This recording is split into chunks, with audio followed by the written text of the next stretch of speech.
Assalamualaikum warahmatullahi wabarakatuh. Halo anak-anak, apa kabar semuanya? Semoga selalu sehat dan selalu dalam perlindungan Allah Subhanahu wa Ta'ala. Pada video pembelajaran kali ini, kita akan mempelajari materi yang kelima. Judulnya Aku Cinta Nabi dan Rasul. Adapun submateri yang akan kita bahas kali ini, yaitu sudah materi yang kedua, Kisah teladan Nabi Musa alaihi salam. Semoga setelah kita mempelajari materi ini, kita bisa menjadi anak yang soleh dan soleha, yang memiliki budi pekerti yang luhur atau akhlak yang mulia dengan meneladani para nabi dan rasul. Amin ya rabbal alamin. Tapi sebelum kita melanjutkan video, jangan lupa bagi kalian yang belum subscribe channel YouTube ini, klik tombol subscribe di bawah video yang berwarna merah agar channel YouTube ini selalu terus berkembang. Dan jangan lupa juga untuk selalu like video ini, komen nama dan sekolahmu di kolom komentar, kemudian di-share ya di sosial media kalian. Dan saya doakan yang sudah subscribe semoga diberikan kesuksesan dunia dan akhiratnya. Amin ya rabbal alamin. Terima kasih. Nah, sebelum kita belajar, jangan lupa harus selalu berdoa kepada Allah Subhanahu wa Ta'ala agar kita diberikan kemudahan dan pemahaman ilmu, sehingga ilmunya bermanfaat untuk kehidupan kita sehari-hari. Berdoa dimulai. Bismillahirrahmanirrahim. Raditu billahi rabba wa bil islami dina wa bi muhammadin nabiyya wa rasula. Rabbi zidni ilman warzuqni fahman. Amin. Artinya, kami ridho bahwa Allah sebagai Tuhanku, Islam sebagai agamaku, serta Nabi Muhammad sebagai Nabi dan Rasul. Ya Allah, tambahkanlah terhadapku ilmu, serta berikanlah aku pengertian yang baik. Amin. B. Kisah teladan Nabi Musa alaihissalam. Ayo ikuti kisah teladan Nabi Musa alaihissalam. Nabi Musa alaihissalam lahir di zaman Raja Fir'aun. Di masa itu, Fir'aun memerintahkan setiap bayi laki-laki yang lahir harus dibunuh karena pengaruh mimpinya bahwa kerajaan Fir'aun akan musnah dengan seorang laki-laki yang lahir. Oleh karenanya, siapa bayi yang lahir pada saat itu, maka wajib dibunuh oleh Fir'aun. Begitulah kekejaman Fir'aun. Menurut ahli nujumnya, mimpi Raja Fir'aun menandakan akan lahir seorang bayi laki-laki dari Bani Israel yang kelak akan membinasakan kekuasaannya. Raja Fir'aun terkenal sombong dan mengaku dirinya sebagai Tuhan. Allah Subhanahu wa Ta'ala melindungi Musa alaihissalam dengan menurunkan ilham kepada ibu Musa alaihissalam agar anaknya, yaitu Nabi Musa, dimasukkan ke dalam peti, kemudian dihanyutkan ke dalam sungai Nil. Kemudian bayi Musa pun diselamatkan oleh seorang wanita bernama Asia, yaitu istri Fir'aun. Melihat anak itu, Fir'aun marah. Akan tetapi dengan bujukan rayu dari Asia, Fir'aun luluh hatinya. Ia tidak jadi membunuh Musa yang kecil tersebut. Nah, suatu ketika Musa kecil menangis karena kehausan.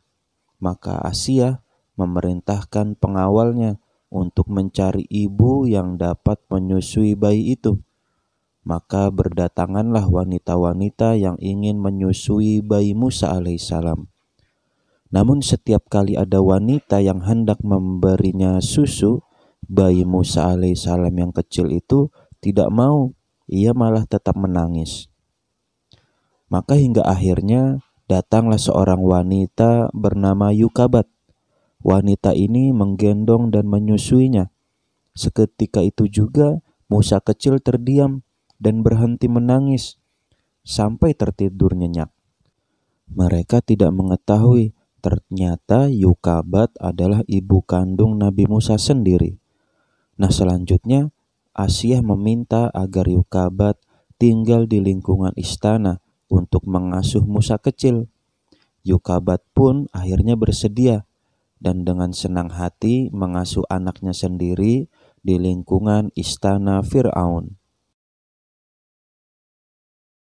Kemudian sikap mulia Nabi Musa alaihissalam adalah suka menolong.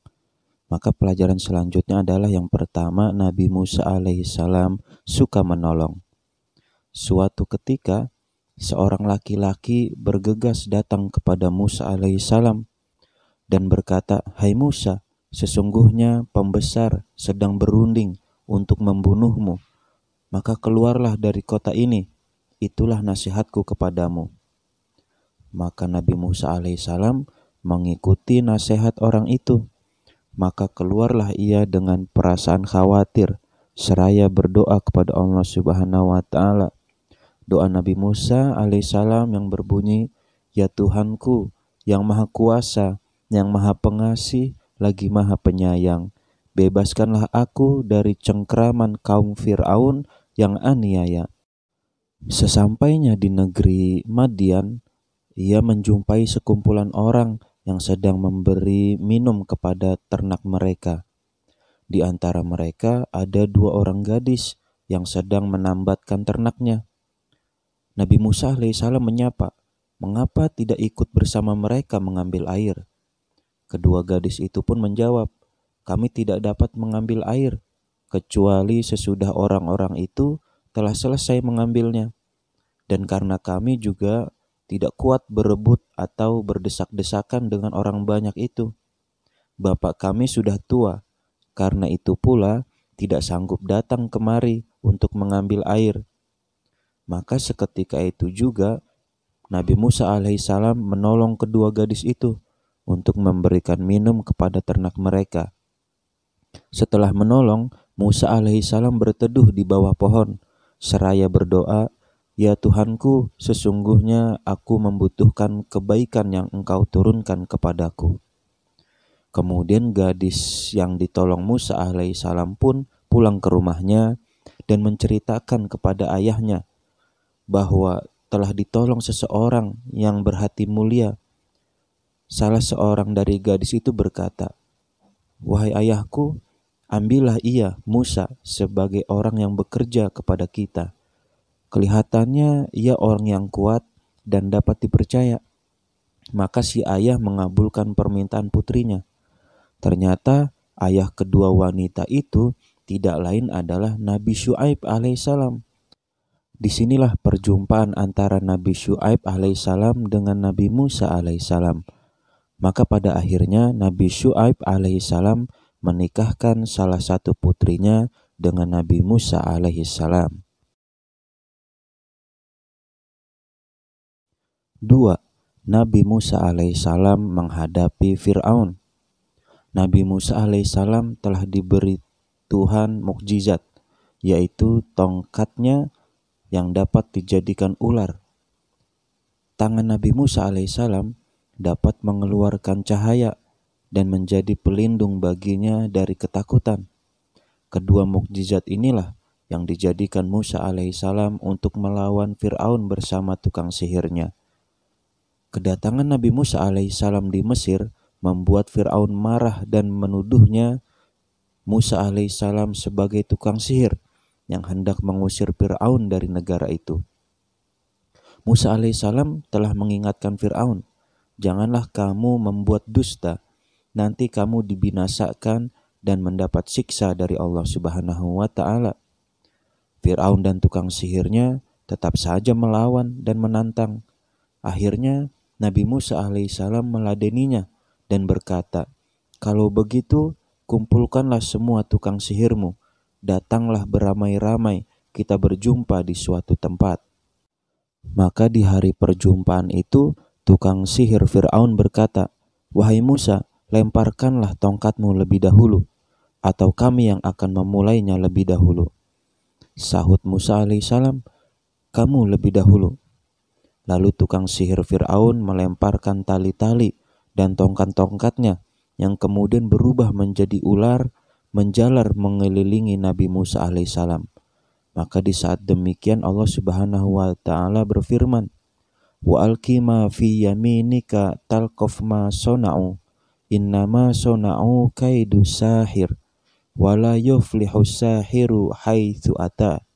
Yang artinya, dan lemparkanlah apa yang ada di tangan kananmu, niscaya ia akan menelan apa yang mereka perbuat. Sesungguhnya apa yang mereka perbuat itu adalah tipu daya tukang sihir belaka, dan tidak akan menang tukang sihir itu dari mana saja ia datangnya. Quran Surat Toha Surat 20 ayat 6-9. Maka Nabi Musa alaihissalam mengikuti perintah Allah Subhanahu wa ta'ala. Kemudian ia melemparkan tongkatnya. Seketika itu jadilah ular besar merayap sambil memakan ular-ular tukang sihir Fir'aun. Kejadian ini membuat sebagian tukang sihir Fir'aun mengaku kalah dan bersujud kepada Tuhannya Nabi Musa alaihissalam, sebagaimana firman Allah, "Fa'ulqiya saharatu sujjadan qalu amanna birabbi Haruna wa Musa." Artinya, lalu tukang-tukang sihir itu tersungkur dan bersujud seraya berkata, "Kami telah percaya kepada Tuhan Harun dan Musa." Quran Surat Toha Surat 20 ayat 70. Karena melihat tukang sihir tersebut telah beriman kepada Nabi Musa alaihissalam, demikian juga istrinya yaitu Siti Asia, maka Fir'aun bertambah marah dan ganas. Bersama bala tentaranya, dia menyiksa orang-orang yang beriman, termasuk istrinya sampai mati. Melihat hal yang demikian, Nabi Musa alaihissalam dan orang-orang yang beriman mundur dan melarikan diri dari kota Mesir. Kemudian Fir'aun dan tentaranya terus mengejar Nabi Musa alaihissalam dan pengikutnya sampai ke dekat Laut Merah. Nabi Musa alaihissalam dan pengikutnya kebingungan. Pada saat itu turunlah wahyu dari Allah Subhanahu wa taala yang memerintahkan agar Musa alaihissalam memukulkan tongkatnya ke permukaan Laut Merah. Tiba-tiba saja laut membelah menjadi dua bagian. Jalan yang panjang telah terbentang di hadapan mereka. Maka Nabi Musa alaihissalam dan pengikutnya terus berlari mengikuti jalan panjang dari tengah laut yang telah terbentang menuju seberang pulau. Maka di kejauhan terlihat Fir'aun dan bala tentaranya terus saja mengejar Nabi Musa alaihissalam. Maka akhirnya Nabi Musa alaihissalam sampai di seberang dengan selamat, sementara Fir'aun dan tentaranya masih berada di pertengahan jalan di tengah laut. Maka di saat itulah Allah Subhanahu wa taala mengembalikan Laut Merah seperti semula. Maka Fir'aun dan tentaranya pun mati ditelan oleh air Laut Merah. Demikianlah pembalasan atau azab dari Allah Subhanahu wa taala terhadap orang yang durhaka, yaitu Fir'aun dan bala tentaranya. Nah, baik anak-anak, setelah kita mempelajari kisah keteladan Nabi Musa alaihissalam, maka selanjutnya persiapkan olehmu buku tulis. Untuk menjawab persoalan berikut ini, ayo berlatih. 1. Siapakah nama ibu kandung Nabi Musa alaihissalam? 2. Siapakah nama istri Fir'aun? 3. Nabi Musa menikahi anak Nabi Syuaib karena sikap. 4. Salah satu mukjizat Nabi Musa alaihissalam adalah. 5. Bagaimana azab kematian Fir'aun dan bala tentaranya? Nah, 5 persoalan yang cukup mudah ini jawablah dengan baik dan benar ya. Jika sudah selesai, maka kumpulkan pada bapak atau ibu guru. Selamat mengerjakan persoalan. Baik anak-anak, pelajaran kita sudah selesai. Semoga ilmu yang kita pelajari hari ini dapat kita fahami dan bermanfaat. Amin ya rabbal alamin. Saya ucapkan terima kasih atas segala perhatiannya. Wassalamualaikum warahmatullahi wabarakatuh.